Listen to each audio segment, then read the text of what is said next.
두세 사람이 내 이름으로 모인 그 중에 내가 함께 하겠다고 약속하신 주님, 우리가 주님 앞에 예배를 드리고자 모였습니다. 이 모인 자리에 주님께서 함께하여 주시옵소서. 우리의 기도를 받으시고 우리의 예배를 받아 주시옵소서. 우리가 전심으로 주 앞에 예배 드리길 원합니다.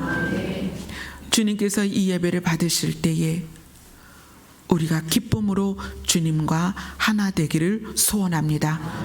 주님 함께하여 주시옵소서. 예수님 이름으로 기도드리옵나이다. 아멘.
한교육의 40대, 50대, 60대 중에 아버지들로 구성된 모임이고요. 그래서 헬라어로 아보트라는 명칭으로 저희 앞으로 교통봉사, 교회봉사 또 성도님들 섬기는 데 열심히 할 것입니다. 감사합니다. 촬영합니다.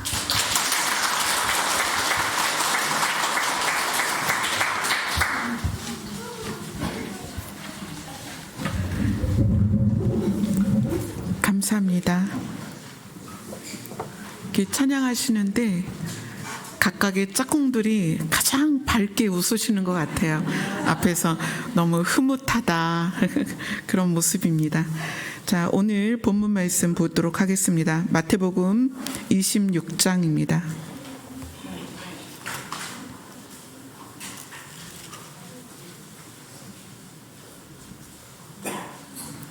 마태복음 26장 6절부터 보겠습니다. 6절부터 13절까지 마태복음 26장 6절부터 13절까지 함께 읽겠습니다. 시작. 예수께서 베다니 나병 환자 시몬의 집에 계실 때에 한 여자가 매우 귀한 향유 한 옥합을 가지고 나와서 식사하시는 예수의 머리에 부으니 제자들이 보고 분개하여 이르되 무슨 의도로 이것을 허비하느냐, 이것을 비싼 값에 팔아 가난한 자들에게 줄 수 있었겠도다 하거늘 예수께서 아시고 그들에게 이르시되 너희가 어찌하여 이 여자를 괴롭게 하느냐, 그가 내게 좋은 일을 하였느니라. 가난한 자들은 항상 너희와 함께 있거니와 나는 항상 함께 있지 아니하리라. 이 여자가 내 몸에 이 향유를 부은 것은 내 장례를 위하여 함이니라. 내가 진실로 너희에게 이르노니 온 천하에 어디서든지 이 복음이 전파되는 곳에서는 이 여자가 행한 일도 말하여 그를 기억하리라 하시니라. 아멘. 올 한 해가 벌써 이제 막바지예요. 12월도 오늘 예배를 드리고 그 다음 2번 더 예배를 드리면 올 한 해가 끝납니다. 올해 우리 교회 주제가 있었죠. 표가 있었죠. 기억나시나요? 십자가로 엮는 신부의 예복입니다. 그래서 십자가의 의미 또는 십자가에 감추어진 우리가 알아야 될 부분들을 쭉 지나오다가 그 다음에 우리가 뭐에 대해서 했냐면 영생과 영원, 생명과 목숨, 이 부분에 대해서 나눴어요. 교회를 다니는 이유는 생명에 관련된 것일까요? 목숨에 관련된 것일까요? 생명에 관련된 것이다. 교회를 다니는 이유, 우리가 하나님을 믿는 이유는 생명에 관련된 것이다. 그런데 이 생명은 신의 영역이다. 목숨은 육신의 영역이지만 생명은 신의 영역이다. 그래서 생명을 다루는 교회에서 이 모든 말씀은 신의 영역으로 들어가야만 이해가 되고, 그 다음에 이 신의 영역을 우리는 또 다른 표현으로 영원이다. 신적 차원, 신의 개념. 영원은 육신의 개념에서는 이해할 수 없다. 왜냐하면 육신은 영원을 경험한 적이 없습니다. 근데 교회는 육신이 경험해 보지 못한 영역을 다루어야 하고, 그래서 신을 알지 못하면 생명과 영원에 대하여 우리가 이해할 수 없다.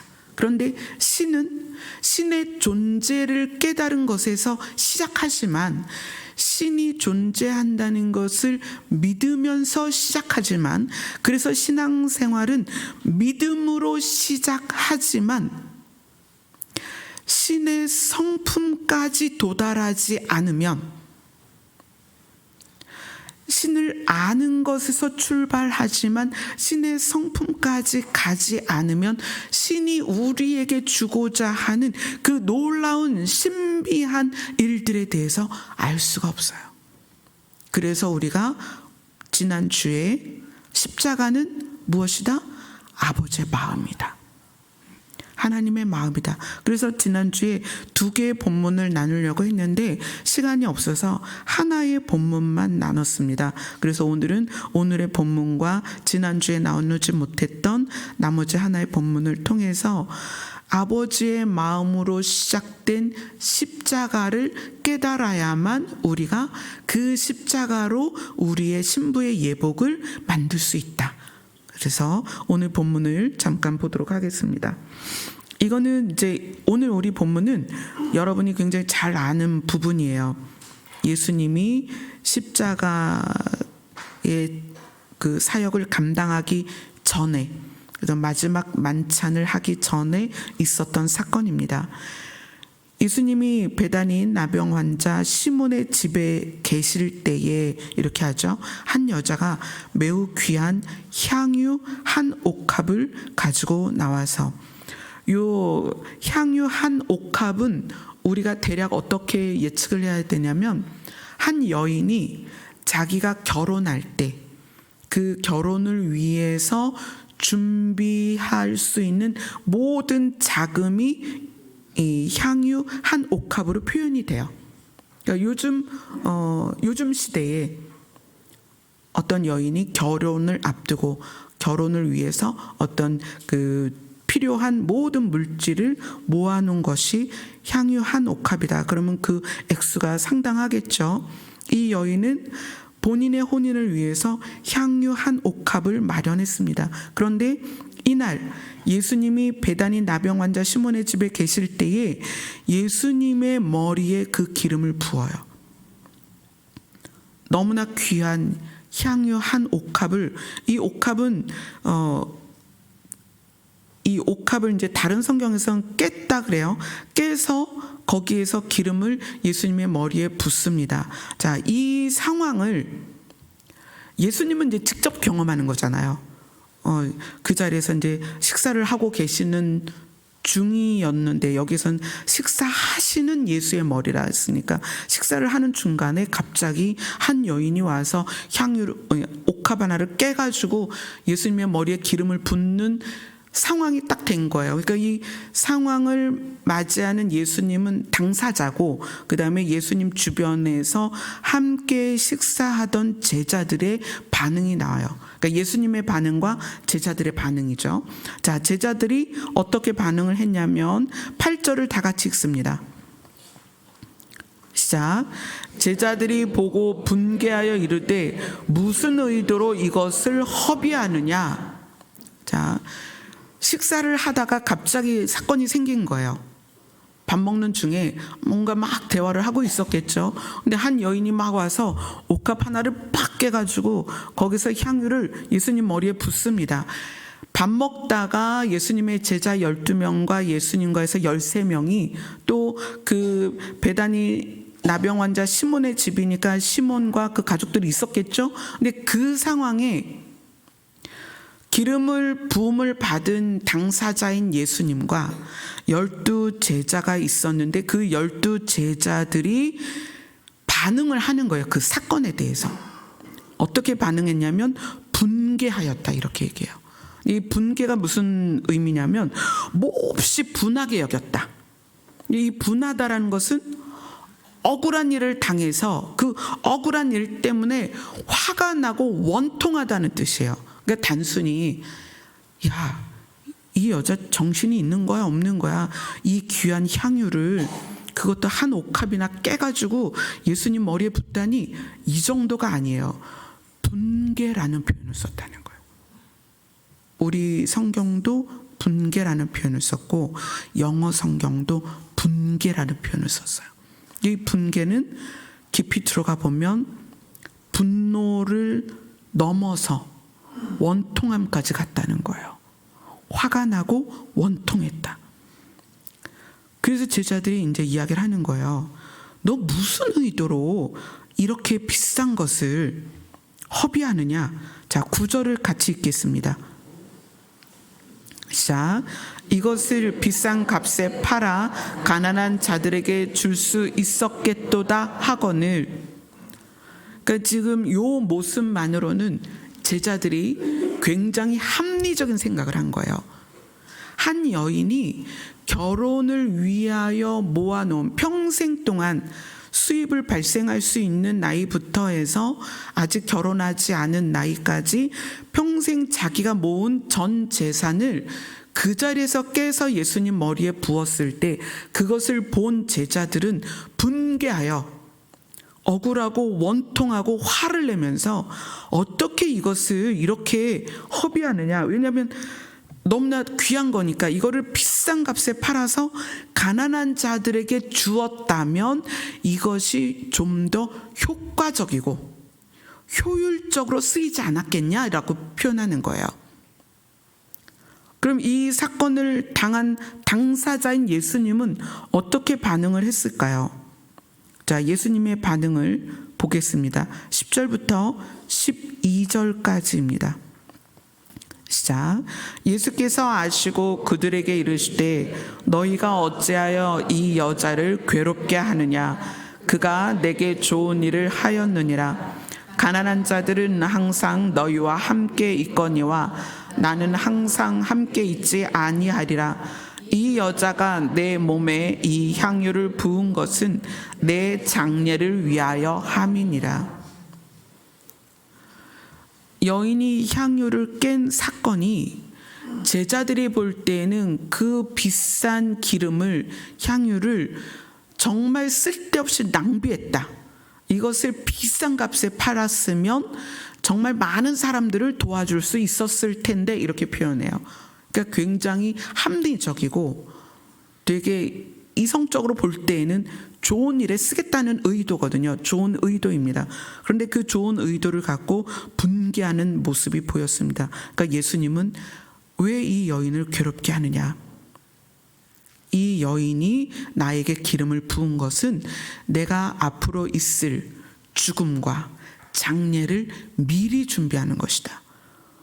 예수님이 이 사건을 바라볼 때에는 이 여인이 예수님의 십자가 사건과 예수님이 감당해야 될 사역에 대한 이해를 하고 있다는 것을 지금 설명을 해주시는 거예요.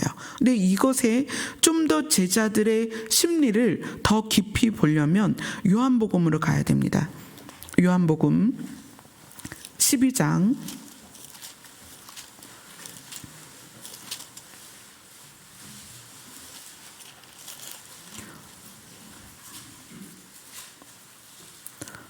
1절부터 8절까지입니다.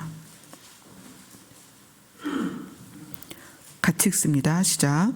6월절 엿새 전에 예수께서 베다니에 이르니 이곳은 예수께서 죽은 자 가운데서 살리신 나사로가 있는 곳이라. 거기서 예수를 위하여 잔치할세 마르다는 일을 하고 나사로는 예수와 함께 앉은 자 중에 있더라. 마리아는 지극히 비싼 향유 곧 순전한 나드 한 근을 가져다가 예수의 발에 붓고 자기의 머리털로 그의 발을 닦으니 향유 냄새가 집에 가득하더라. 제자 중 하나로서 예수를 잡아줄 가롯 유다가 말하되 이 향유를 어찌하여 300데나리온에 팔아 가난한 자들에게 주지 아니하였느냐 하니 이렇게 말함은 가난한 자들을 생각함이 아니요 그는 도둑이라 돈괴를 맞고 거기 넣는 것을 훔쳐 가밀어라. 예수께서 이르시되 그를 가만두어 나의 장례할 날을 위하여 그것을 간직하게 하라. 가난한 자들은 항상 너희와 함께 있거니와 나는 항상 있지 아니하리라 하시니라.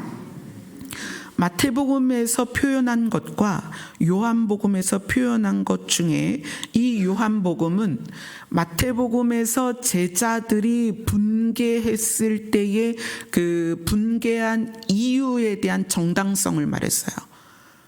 제자들은 이거를 팔아서 가난한 자들을 줬으면 얼마나 많은 자들을 도와줄 수 있겠냐. 이걸 어떻게 한 방에 부어가지고 이걸 이렇게 소비하니. 그래서 이 마태복음만 보면 제자들이 굉장히 정당한 분노를 했다는 거예요. 굉장히 합리적인 분노였다는 거예요. 그런데 요한복음으로 와서 예수님의 제자 요한이 그들이 그렇게 분냄을 했던 그 진짜 이유를 명확하게 써줍니다. 여기에다가 뭐라고 말하냐면 그 마태복음에서는 제자들을 전체가 분을 냈는데 그 중에 예수님을 잡아줄 가룟 유다가 대표로 이야기를 하는 거예요. 제자들이 화를 내는 상태에서 대표로 가난한 자들에게 주지 아니하였느냐라고 대표로 말하는 가룟 유다에 대해서 요한이 설명을 해요. 이렇게 말하는 이유는, 그래서 이 정황을 보면 가룟 유다가 다른 제자들이 같이 동조하도록, 무엇에? 분노에 동조하도록 부추겼다는 거예요. 정당한 이유를 들어서 이 제자 12명 전체가 분노하도록, 또 그 분노, 가룟 유다의 분노에 동조하도록 그 심리를 움직였다는 거예요. 누가? 가룟 유다가 중심이 돼서 그들을 선동했다는 거예요. 분노하도록. 무엇으로? 정당한 이유로. 300데나리온에 팔아서 가난한 자들을 돌봤다면 얼마나 좋은 일을 많이 했겠니? 이러면서 정당한 이유를 들어서 그들을 분노하게 했는데, 정작 가룟 유다의 진짜 이유, 분노의 진짜 이유는 뭐냐면 요한이 이렇게 설명해요.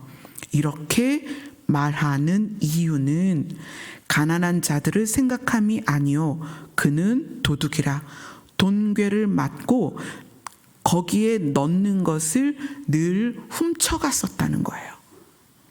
그러니까 가룟 유다 한 사람이 심리적으로, 만약에 이 마리아가 향유를 300데나리온에 팔아서 헌금을 했으면 자기가 그 중에 일부를 훔쳐서 자기가 원하는 대로 쓸 수 있었을 텐데, 이거를 몽땅 예수님한테 붓는 바람에 자기에게 이익이 없었던 거예요. 근데 이것을 제자들 모두에게 그렇게 말할 수 없으니까 어떻게 한 거예요? 이걸 300데나리온에 팔아서 가난한 자들에게 나눠줬으면 좋았을 텐데, 이렇게 아주 굉장히 합리적인 이유를 대고 제자들이 다 화를 내게 선동을 했다는 거예요. 근데 요한은 그것에 대해서 의미를 간파를 하고 요한복음을 써 내려갈 때 가룟 유다가 왜 그렇게 얘기했는지를 이유를 썼습니다. 그리고 예수님은 이 여인이 나에게 그렇게 부은 이유는 나의 장례를 위함이다. 너희들은 나의 장례를 이해하지 못해도 이 여인은 나의 장례를 이해를 했다. 그래서 마태복음 읽은 본문 마지막에는 그렇게 얘기해요. 예수님의 복음이 전해지는 모든 곳에 이 여인의 이 행동이 함께 전해질 거다. 그러니까 제자들은 예수님의 장례를 이해를 못했지만 마리아는 그것을 이해를 했고, 그리고 마리아는 누구보다 먼저, 제자들보다도 먼저 예수님의 장례를 준비를 했다는 거예요. 여기에서 제자들의 분노는 그 출발점이 뭐였냐면 물질이었어요. 자, 우리가 지난주에 봤던 누가복음 15장을 한번 가볼게요.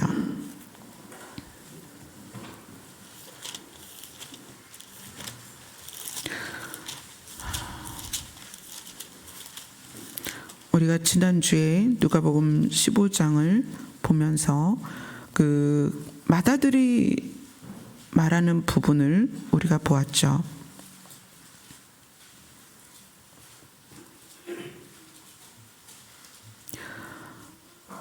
(15장) 25절부터 30절까지 같이 있습니다. 시작. 마다들은 밭에 있다가 돌아와 집에 가까이 왔을 때에 풍악과 춤추는 소리를 듣고 한 종을 불러 이 무슨 일인가 물은데 대답하되 당신의 동생이 돌아왔음에 당신의 아버지가 건강한 그를 다시 맞아들이게 됨으로 인하여 살찐 송아지를 잡았나이다 하니 그가 노하여 들어가고자 하지 아니하거늘 아버지가 나와서 권한대 아버지께 대답하여 이르되 내가 여러 해 아버지를 섬겨 명을 어긴 없거늘 내게는 염소 새끼라도 주어 나와 내 벗으로 즐기게 하신 일이 없더니 아버지의 살림을 창녀들과 함께 삼켜버린 이 아들이 돌아오매 이를 위하여 살찐 송아지를 잡으셨나이다. 자, 이 이야기의 맏아들의 심리는 뭐냐면 내가 이제까지 아버지와 함께 있어서 늘 아버지를 섬겼습니다. 그래서 지금 화가 난 거예요. 어떻게 아버지를 섬긴 나는 늘 밭에서 일하게 하고 자기 재산을 몽땅 탕진하고 온 아들에게는 송아지를 잡아줍니까? 그래서 이 표면으로는 나는 아버지와 늘 함께 있었다. 난 아버지를 최선을 다했다. 그 서운함인 것 같아요. 그 분노인 것 같아요. 근데 정작 그 분노의 속으로 들어가 보면 나는 염소 한 마리도 안 주고 내 동생에게는 송아지를 잡아줬다. 결국 이 아들이 정당하게 내세운 분노, 내가 여태껏 아버지를 섬겼습니다. 그것에 감추인 진짜 서운함은 뭐냐면 물질에 있었다는 거예요. 그렇지만 아주 정당한 이유를 내걸고 분노를 하죠. 내가 이제까지 아버지를 잘 섬겼고 아버지의 명령을 어긴 적이 없었습니다. 라고 분노를 하는 거죠. 아버지는 여기에서 아들의 분노 앞에 이렇게 얘기해요. 너의 동생이 죽었다가 살아났잖니. 잃었다가 다시 얻었잖니. 우리가 이것으로 기뻐하면 안 될까? 이걸 얘기하는 거예요. 내가 내 재산을 다 너에게 줄게. 우리가 죽었다 살아난, 잃었다가 얻은 동생으로 좀 기뻐해 보자. 그거예요. 예수님이 제자들에게 그 얘기를 하는 거예요. 내가 죽어야만 내가 너희들을 살릴 수 있어. 이 여인이 나에게 향유를 부은 것에 대해서 나의 이 사역, 너희를 살려야 하는 이 사역에 대하여 너희가 집중해 줄 수 없겠니? 이 향유를 허비한다고 생각하지 말고 나는 죽어야 다시 살아나서 너희에게 신에 속한 생명을 줄 수가 있는데, 예수님이 죽었다 살아나는 이유는, 예수님이 죽었다가 부활해야 하는 이유는 그래야만 우리에게 신의 생명을 줄 수 있기 때문이에요. 나사로는 죽었다 살아났지만 다시 죽었습니다. 그렇죠? 근데 예수님은 죽었다가 살아나셨는데 다시 죽지 않습니다. 왜냐하면 그 예수님이 죽었다가 살아나셨을 때에는 완전한 신의 생명으로 소유된 분이었고, 그 신의 생명을 어떻게 하셔요? 우리에게 주세요. 그래서 예수 그리스도로 말미암아 우리가 무엇을 얻는다? 신의 생명을 얻는다. 그래서 우리가 영원한 생명을 예수 그리스도로 말미암아 얻고 영원한 생명을 유지할 수 있는 장소로 가게 되는 거예요. 그게 천국이에요. 제가 요 주중에 어떤 우리 교회 기억나시죠? 우리 감사절 때 유자청 가정마다 2kg짜리 하나씩 받으셨잖아요. 그걸 보내주신 자매님이 연락이 왔어요. 우리 어머니에게, 친정 어머니에게 복음을 전해달라. 그래서 전화를 드렸어요.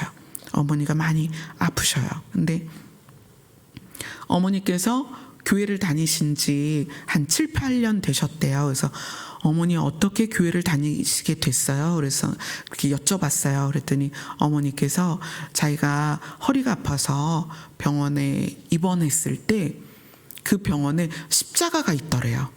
벽에. 그래서 그 십자가를 보면서 그렇게 기도를 하셨대요. 진짜 하나님이 계시다면, 이 어머님이 이제 치료를 받아야 되는데 하나는 수술이고 하나는 시술인 거예요. 근데 수술은 회복할 그 시간도 길고 통증도 많고 위험도 있고, 그러니까 이 어머니가 시술을 하고 싶은 거야. 시술은 이제 구멍만 뚫고 그렇게 하는 거니까. 그래서 기도를 하셨대요. 하나님이 계시다면 내가 수술하지 않고 시술하게 해달라고. 근데 진짜 그 다음날 시술을 하도록 결정이 난 거예요. 그래서 어머님이 퇴원하시고 나서 그때부터 교회를 다니셨는데 7, 8년을 교회를 다니셨어요. 근데 이제 7, 8년 교회를 다니시면서 하나님이 계신 걸 알았으니까 뭘 하셨냐면 기도를 하셨는데, 자녀가 이 땅에서 잘 살게 해달라고 열심히 기도를 하신 거예요. 근데 따님이 볼 때 어머니의 기도가 그 차원을 좀 더 높여서 이 땅의 차원이 아니라 영생을 위한 기도를 하셨으면 좋겠는 거예요. 그래서 그거를 좀 알려달라. 그래서 제가 어머니하고 통화를 하면서 이제 그 어머니가 교회를 다니는 이유와 하나님을 믿는 이유는 이 땅에 있는 것이 아니라 영원한 생명을 위한 것이다. 이거를 쭉 설명을 드리고 이 땅이 끝나는 날이 천국이 시작되는 날이 되게 해달라고 기도를 하셔라. 그래서 그렇게 알려드렸어요. 그래서 어머니께서 나도 천국 가면 너무 좋지. 그게 천국 가면 너무 좋지. 이게 선택이 아니라 반드시 가야 되는 거거든요. 교회를 다닌다면 천국 가면 좋지 이게 아니에요. 교회를 다닌다면 반드시 천국에 가야 됩니다. 아멘. 그런데 그것에 대하여 인식이 있어야 된다는 거예요. 예수님의 제자들조차 예수님과 함께 있음에도 불구하고 그 여인의 향유가 무엇을 의미하는지를 몰랐다는 거예요. 그래서 거기서 정당한 분노를 일으킨 거예요. 이 형은 자기가 아버지를 잘 섬기고 모신 것이 억울해요. 왜? 자기 재산을 다 탕진한 둘째 아들이 왔을 때 아버지가 송아지를 잡아주는 거 보니까 거기서 분노하는 거예요. 나는 염소 한 마리도 안 해주면서 내가 이제까지 아버지 모신 게 뭐야? 가치가 어디 있는 거예요? 여러분, 아버지 모시는 건 당연한 겁니다. 멸치 한 마리를 아버지가 안 줘도 아버지 모시는 건 당연한 거예요. 근데 그 당연한 걸 하면서도 분노가 일어나는 거야. 왜 분노가 일어나요? 동생에게 송아지를 잡아주니까. 우리가 당연한 걸 하면서도 분노할 때가 있다는 거예요. 그 분노를 어떻게 해요? 정당하게 분노를 일으킨다는 거죠. 자, 또한 본문을 보도록 하겠습니다. 마태복음입니다. 마태복음 20장.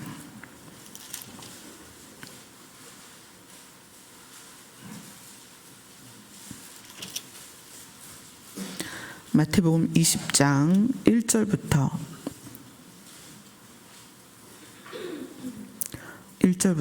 15절입니다. 같이 읽습니다. 시작.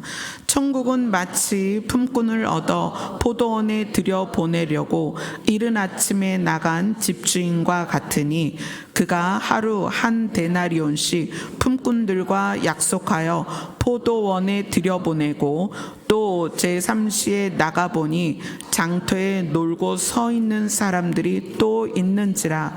그들에게 이르되 너희도 포도원에 들어가라. 내가 너희에게 상당하게 주리라 하니 그들이 가고 제6시와 제9시에 또 나가 그와 같이 하고 제11시에도 나가보니 서 있는 사람들이 또 있는지라. 이르되 너희는 어찌하여 종일토록 놀고 여기 서 있느냐.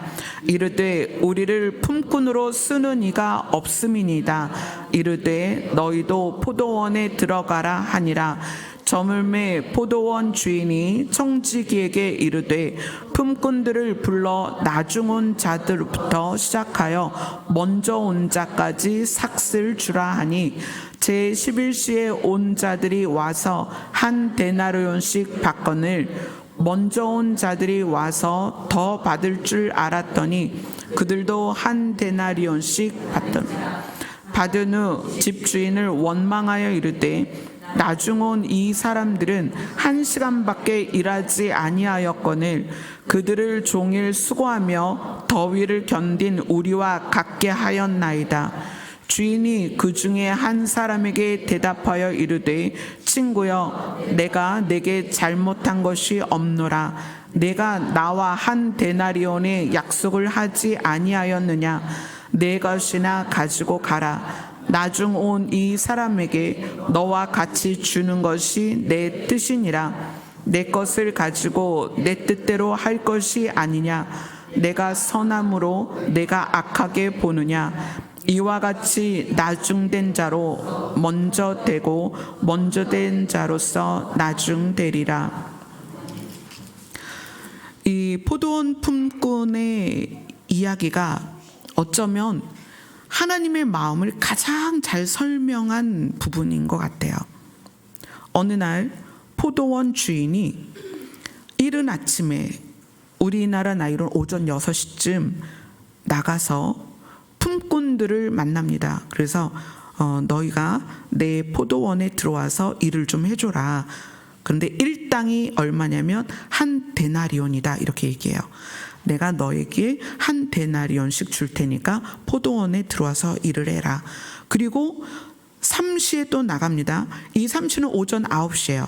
오전 9시에 나가보니까 사람들이 또 서 있는 거예요. 근데 이 놀고 서 있다는 것은 일하기 싫어서가 아니라 일을 못 얻은 거예요.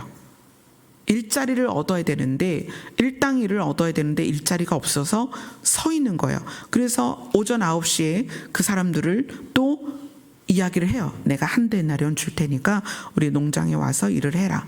그리고 또 제6시에 나갑니다. 제6시는 우리나라 시간으로 12시예요. 그 다음에 제9시에 또 나갑니다. 제9시는 우리나라 시간으로는 오후 3시예요. 그리고 제11시에 또 나갑니다. 이건 오후 5시예요. 오후 5시에 나갔는데 그때도 사람들이 일을 못 구하고 서 있는 거예요. 그래서 물어보죠. 너희는 어찌해서 종일토록 이렇게 서 있냐? 놀고 서 있냐? 그랬더니 우리가 일부러 노는 게 아니라 우리를 품꾼으로 쓰는 사람이 없었습니다. 이렇게 얘기해요. 그러니까 그래 너희가 그냥 놀고 싶어서 지금 이렇게 있는 게 아니라 일은 하고 싶은데 일자리가 없었구나. 그럼 지금 이제 포도원에 들어와서 일을 해라. 이렇게 불러드려요. 이제 날이 저물었습니다. 지금 오후 5시에 마지막 팀이 들어왔고 그들이 일을 시작했지만 날이 저물었어요. 포도원 주인이 청지기에게 이제 관리자를 부른 거예요. 정 팀장 하고 불렀어요. 불러가지고 자 지금부터 늦게 들어온 사람 순서대로 일당을 줘라 그래요. 그러니까 늦게 들어온 제일 이제 오후 5시에 들어왔으니까 아마 1시간쯤 일을 했겠죠. 오후 5시에 들어온 사람에게 한 데나리온을 딱 줘요. 그 다음에 이제 오후 3시에 들어온 사람에게도 주고 6시, 그러니까 12시, 오후 12시에 들어온 사람에게도 주고 그러니까 주는 거를 쭉 보더니 웅성웅성 하는 거예요. 이건 말도 안 되지. 말도 안 되지. 야, 쟤 몇 시에 들어왔어? 5시에 들어왔지? 얼마 일했어? 1시간 일했잖아. 중간에 화장실 가더라? 그거 빼면은 쟤 55분 일했어. 55분 일했는데 아니 어떻게 한 데나리온 기다려봐. 우린 좀 더 주겠지. 그래 조용히 하게 좀 기다려. 정 팀장이 계속 일당을 주는 거예요. 마지막에 오전 6시에 들어온 사람에게도 한 데나리온을 딱 줬어요. 그랬더니 55분 일한 사람을 둘러싸고 화가 난 거예요. 뭐야? 얘는 55분 일했는데 어떻게 일당을 똑같이 줄 수 있냐고 전부 난리가 난 거예요. 그래서 어떻게 해요? 집주인을 향하여 원망을 하기 시작합니다. 사실 이 안에 포도원에 노조가 있었으면 무슨 일이 있었을까요? 노조위원장 나타나고 머리에 띠 두르고 투쟁 쓰고 주먹 그려서 붙이고 프랭카드 들고 그 다음에 수확한 포도 다 엎고 뭐 막 이랬을 거예요. 이때는 아마 노조는 없었을 것 같은데 집주인을 원망하는 거예요. 아니 어떻게 일 한 시간이 다 다른데 일당을 똑같이 주냐. 그러니까 우리 상식으로는 이들의 원망이나 분노가 이해가 되죠. 그죠? 여기는 우리들은 안 그러겠어요? 여러분 생각해 보세요. 여러분이 다 차 타고 이동해서 여기는 이제 예산은 사과밭이 많으니까 여러분들이 사과밭에 갔어요. 근데 요 팀은 오전 6시부터 일하고 요 라인은 오후 1시부터 일하고 이쪽 라인은 오후 5시부터 일했는데 6시에 땡 했어요. 누가 땡 잡은 거예요? 이쪽 라인 땡 잡았죠. 1시간밖에 일 안 했는데 일당을 다 똑같이 줬어요. 이 팀 어떻게 되겠어요? 야 누가 대표할래? 자 노조위원장 만져. 짝짝 모여. 이럴 수 있어? 목사님 이럴 수가 있습니까? 하나님의 종이 이럴 수 있습니까? 안 그러겠어요? 맞단 말이에요. 우리 다 심리가 그렇지 않아요? 그 집주인한테 그렇게 따지는 거예요. 포도원 주인한테. 근데 포도원 주인이 이야기를 해요. 내가 그들에게 약속을 했다. 내가 주는 한 데나리오는 일당이다. 일당의 의미가 뭘까요? 그들이 그걸 벌어야 하루를 살 수 있다. 그 일한 사람뿐만 아니라 그들에겐 딸린 가족이 있잖아요. 즉 일한 사람이 애들이겠어요? 아니죠. 희찬이 또래 또 있을 수는 있겠죠. 그러나 이때에 이렇게 일하고자 나와 있는 사람들은 다 부양할 가족들이 있단 말이에요. 그러니까 포도원 주인은 시간당 또 근로의 양당 얼마가 아니라 포도원 주인의 마음은 내가 이걸 줘야 이 사람의 가족이 하루를 먹고 살겠지. 그 마음이었다는 거예요. 그래서 이 주인이 그렇게 얘기를 해요. 내 거 가지고 내가 마음대로 주는데 왜 너희들이 분노할 수 있니? 내가 약속했잖아. 너한테도 한 데나리온 준다고 약속했지. 너한테도 한 데나리온 준다고 약속했지. 그래서 하나님이 그렇게 말씀하시는 거예요. 내가 선함으로 너희가 나를 악하다고 하느냐. 우리가 가지고 있는 기준과 우리가 가지고 있는 지식과 우리가 가지고 있는 경험은 나를 만들어요. 나를.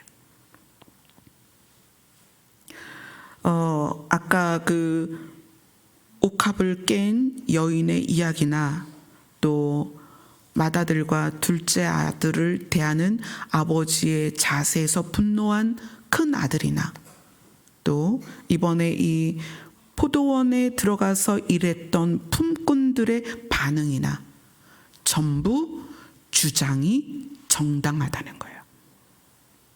우리의 논리와 우리의 지식으로는 정당합니다. 근데 하나님은 우리가 가지고 있는 지식과 논리로 이 상황을 설명하지 않으세요. 그리고 하나님은 무엇을 가지고 설명하시냐면 아버지의 마음으로 설명하는 거예요. 나는 한 사람도 잃지 않고 살리기를 원한다. 예수님이 십자가를 지시면서 그 지시는 과정을 가시면서 또 그것을 그 사건을 기다리면서 아버지께 고백한 게 그거예요. 아버지가 나에게 주신 사람을 한 사람도 잃지 않겠습니다. 아버지 하나님은 수천 수백 자녀가 있는데 그들을 한 명도 잃고 싶지 않으신 거예요. 그래서 뭐라고 말씀하시냐면 나에게 오기만 하면 내가 너를 살려줄 것이다. 근데 우리는 우리가 가지고 있는 너무나 정당한 이유로 그것을 거절하고 거부한다는 거예요. 우리 안에 예수님이 오셨습니다. 우리 안에 예수님이 오셨기 때문에 우리에게 영원한 생명이 들어왔어요. 그런데 영원한 생명이 들어왔지만 영원한 생명의 특징으로 우리가 살고 있느냐? 상황이나 사건을 바라보는 시각이 있어요. 그걸 가치관이라고 하죠. 어떤 상황이나 어떤 사건을 바라보는 눈이 있단 말이에요. 근데 그것이 내가 내 경험과 내 성격과 내 지식으로 바라보느냐, 내 안에 계신 예수 그리스도로 그것을 대하느냐, 굉장히 다릅니다. 뭐 예를 들어 너무 쉬운 예가 있어요. 저는 반주자였습니다. 저희 아버지가 목회하실 때도 반주자였고 남편이 목회를 할 때도 반주자가 오기 전엔 제가 반주를 했어요. 잘해서 한 건 아니에요. 제가 반주를 처음에 배울 때는 예배 분위기를 제가 주도했습니다. 막 찬양하다가 틀리면 멈추는 거예요. 못 치겠어요. 그러면 저희 아버지도 찬양을 멈춰요. 전 성도가 찬양을 멈춰요. 반주자가 반주를 멈췄으니까 찬양을 멈추죠. 그러다가 이제 다시 정신을 가다듬고 쳐요. 그러면 성도들이 찬양을 시작해요. 그러니까 제가 다 주도했어요. 처음엔 그랬어요. 반주를 실수를 참 많이 했습니다. 뭐 어떻게 해요? 실력이 없는데. 하여튼 그렇게 시작을 했어요. 그런데 이제 연습하면서 능숙해지기도 하고 또 음악 이론을 공부하면서 이제 학교 대학 다닐 때 음악 이론을 좀 따로 많이 배웠어요. 그 사철의 봄바람 불어있고 그 찬양을 작곡하신 분이 구두회 교수님이라는 분이세요. 지금은 돌아가셨지만 그분의 마지막 그 열정으로 음악을 가르치실 때 그분에게 그 음악 이론 한 권을 다 띄었어요. 그래서 음악 이론은 이제 빠삭해진 거예요. 그러니까 이제 그런 거 있어요. 이렇게 찬양하다가 박자 놓치거나 뭐 그 좀 플랫이 되거나 샵이 되거나 그러면은 이거 틀렸는데 막 그래요. 그게 뭐냐면 내 지식이 딱딱해요. 그래서 외부에서 어떤 사건이나 상황이 나에게 왔을 때 팅 하고 튕겨져 나가는 거예요. 내가 알고 있다는 것이 외부의 상황과 사건이나 또는 관계에서 일어나는 일들이 튕겨져 나가요. 그게 나에게서 표현될 때는 분노예요. 아니 저거를 저렇게 치다니, 아니 저거를 저렇게 부르다니, 아니 저걸 저렇게 인도하다니, 그런다는 거예요. 단순히 저는 피아노로 예를 들어드렸지만 여러분이 가지고 있는 여러분만의 경험과 지식들이 있습니다. 근데 그것이 여러분 안에 견고하면 상황이나 사건과 관계 안에서 그것으로 마찰이 생겨요. 분노가 일어납니다. 내 안에서 용납할 수 없는 분노가 일어나요. 그런데 그런 내가 투명해지기 시작하며, 그래서 그걸 그렇게 표현하죠. 나는 죽고 그리스도로 살면. 그러면 내가 어떻게 되냐면 투명해져요. 그래서 이렇게 돼요. 예수님이 사건이나 상황이나 어떤 관계 안에서의 문제들이 나에게 왔을 때 내가 반응하지 않고 예수님으로서 반응이 돼요. 그러면 이해가 되고 받아들여지고 용납하고 용서하고 그렇게 되는 거예요. 그러니까 나로서 상황을 맞이하느냐 예수님으로서 상황을 맞이하느냐는 나의 반응으로 드러납니다. 상황, 관계. 여러분 가만히 보세요. 내가 어떻게 반응하고 있느냐. 분노를 한다면 그것이 아무리 정당해도, 사실 분노는 다 정당합니다. 여러분 나 분노하면 안 되는데, 이거 죄인데 잘못인데 이러면서 슬금슬금 분노해요. 아주 당당하게 분노하거든요. 너 왜 그래? 너 그거밖에 안 돼? 아니 이걸 어떻게 이럴 수가 있어? 분노는 본인이 정당하기 때문에 나오는 거예요. 그러나 내가 투명해지면, 여러분 자신이 투명해지면, 여러분의 가치나 기준이나 지식이 투명해지면 그렇게 반응하지 않는다는 거예요. 뭘 생각해요? 하나님이 우리를 살리기 위해서 자기 아들을 세상에 보내시고 십자가를 지시게 하신 아버지의 마음으로 반응한다는 거예요. 예수님이 세상에 오셔서 그렇게 반응하신 거예요. 아버지의 마음을 너무나 잘 알기 때문에 예수님이 그 십자가를 지신 거예요. 아버지 어떻게 나를 이렇게 십자가를 지게 하십니까? 라고 분노한 게 아니라 그 십자가를 지고 골고다 언덕으로 올라가셨다는 거예요. 자기의 걸음으로. 신부의 예복은 예배의 시간과 기도의 시간하고는 상관이 없습니다. 신부의 예복은 아버지의 마음이 내 안에서 나를 움직일 때 신부의 예복이 만들어지는 거예요. 그래서 나는 어떻게? 투명해지는 거예요. 누구만 드러나는 거예요? 예수님만 드러나는 거예요.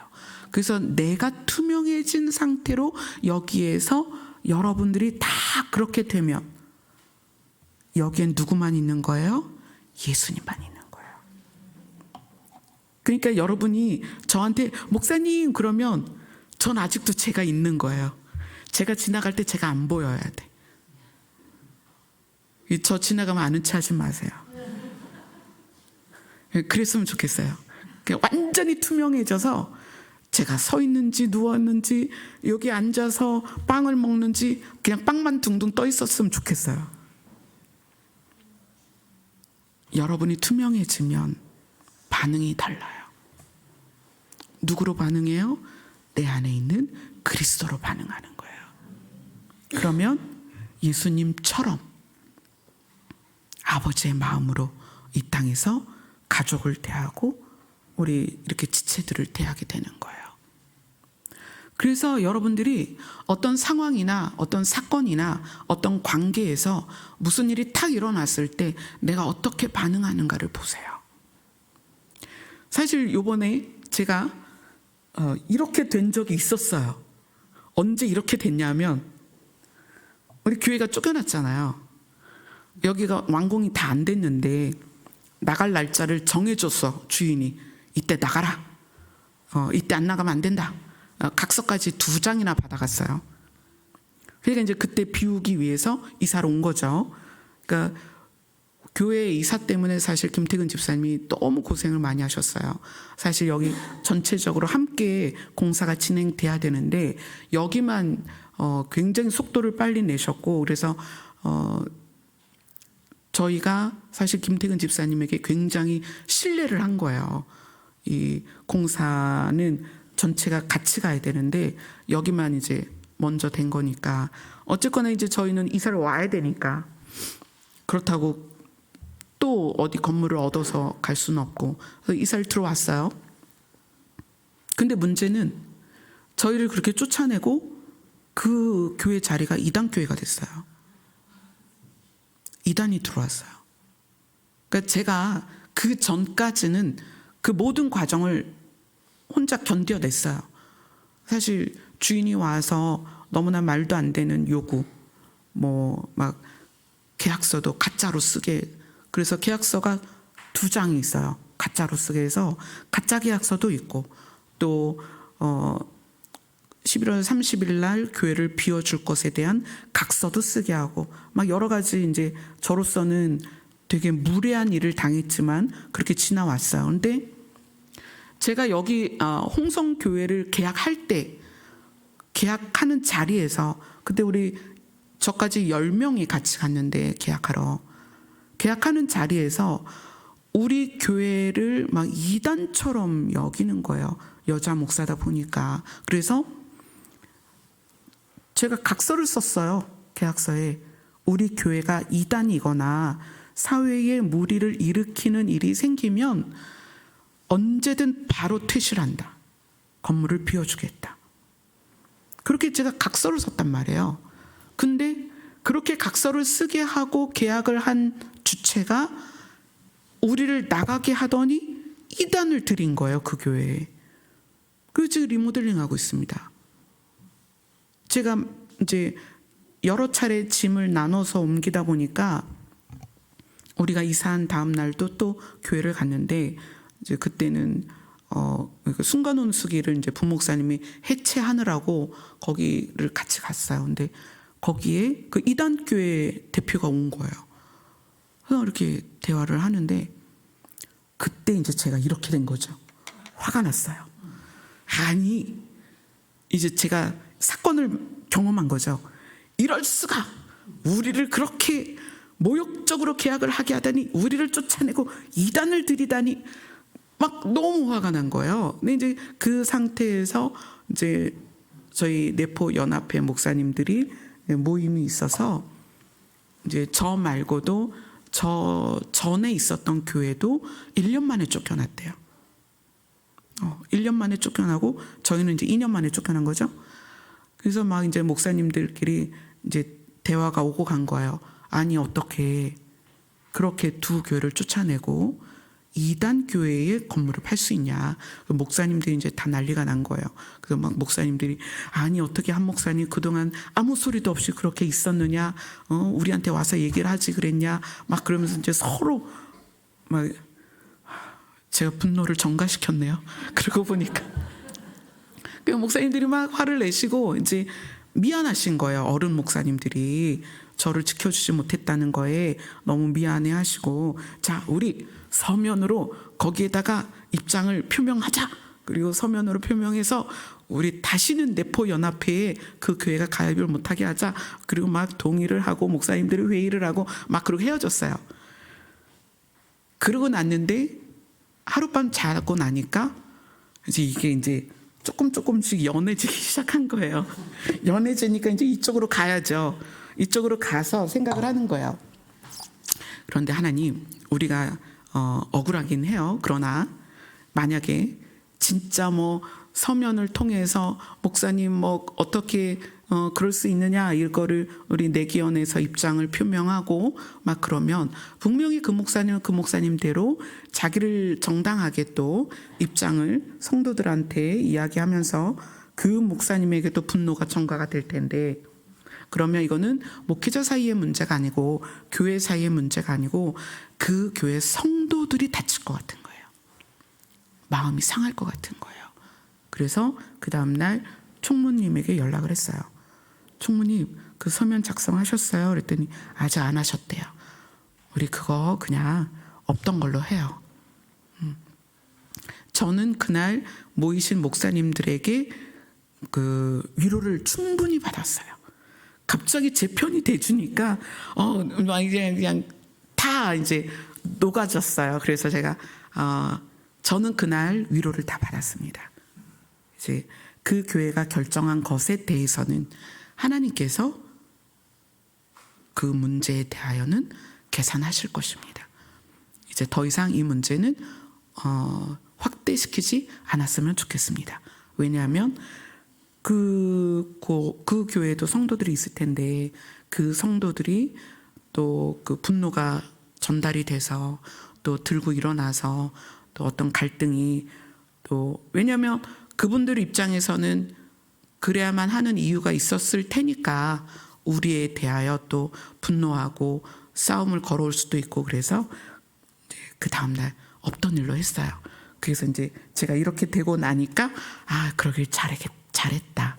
이런 생각이 들어요. 그래서 우리는 우리 안에 사라지지 않은 우리 기준이라는 게 있어요. 우리의 가치관이 있고 절대 버릴 수 없는 게 있어요.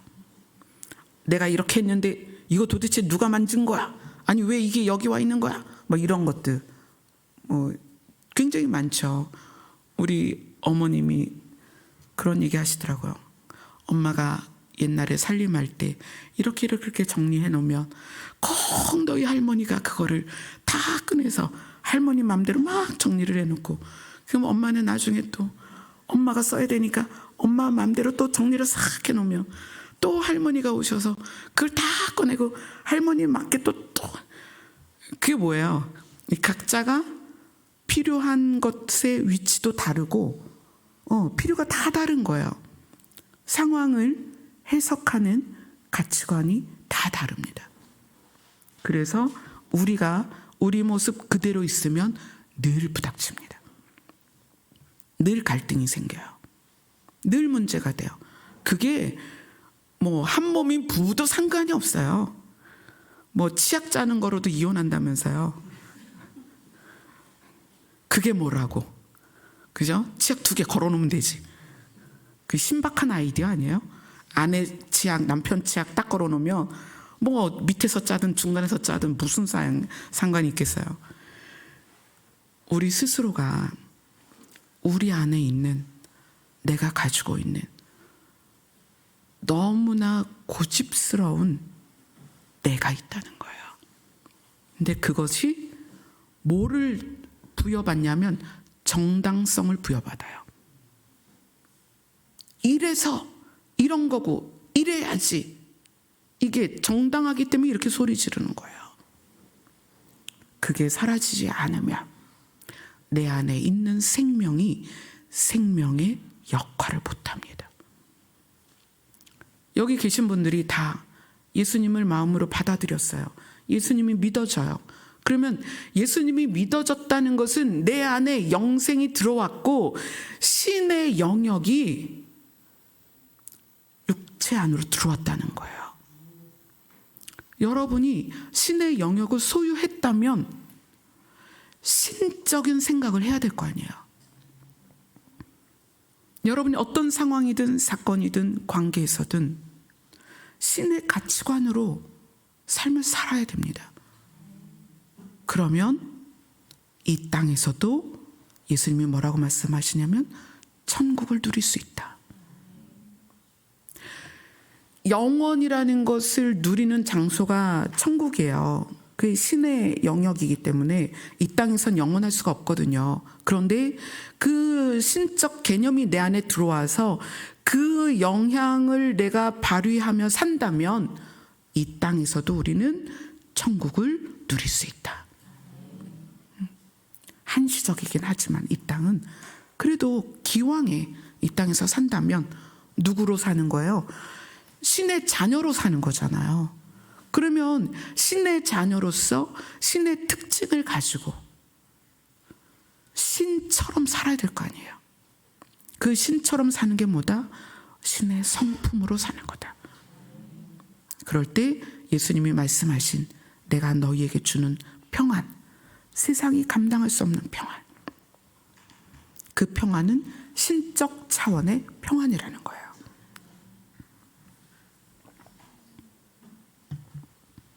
기도하겠습니다.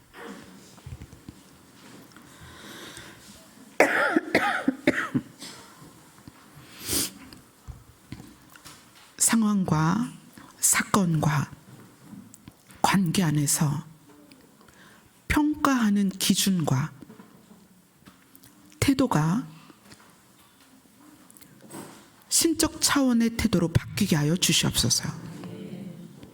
우리는 여전히 나의 지식과 내가 가지고 있는 가치관 때문에 너무나 단단하고 날카롭습니다.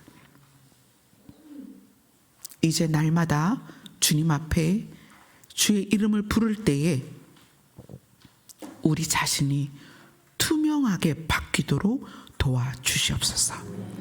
예수님 이름으로 기도드리옵나이다. 아멘. 내 안에 오직 예수님만이 살기를 소망하며 고백드리겠습니다.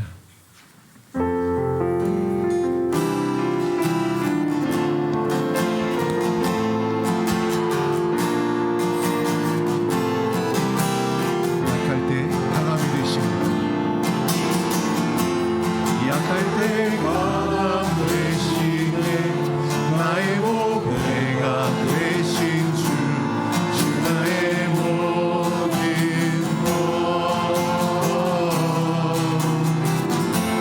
주 안에 있는 보물을 나는 포기할 수 없네 주 나의 모든 십자가 죄사하셨습니다. 십자가 죄사하셨네 주님의 이름 찬양해 주 나의 모든 것 쓰러진 나를 세우고 나의 빈잔을 채우네 주 나의 모든 것 아멘.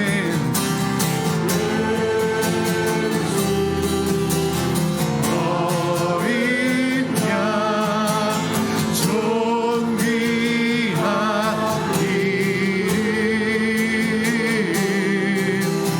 예수 어린 양 존귀한 우리 다시 한번 고백합니다. 약할 때 강함이 되시옵소서. 약할 때 강함 되시네 나의 보배가 되신 주 나의 모든 것 오직 주 안에 있기를 주 안에 있는 나는 포기할 수 없네 주 나의 모든 예수 어린 양 예수 어린 양 존귀한 이름 예수 어린 양 존귀한 이 십자가 죄사하셨습니다. 십자가 죄사하셨네 주님의 이름 찬양해 주 나의 모든 것 쓰러진 나를 세우고 나의 빈잔을 채우네 주 나의 모든 간절히 부릅니다. 예수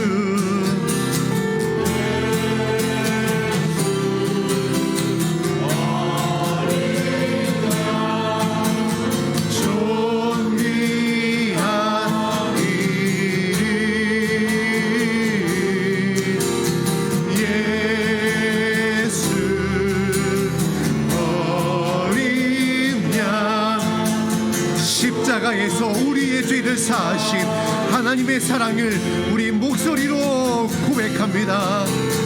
예수 어린 양 존귀한 이름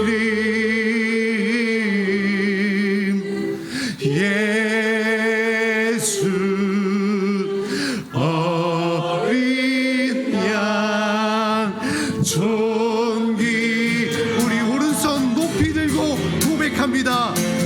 예수 예수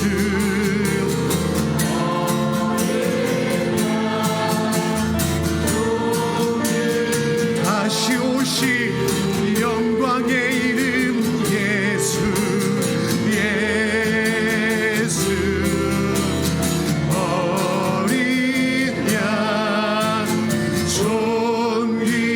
존귀한 이름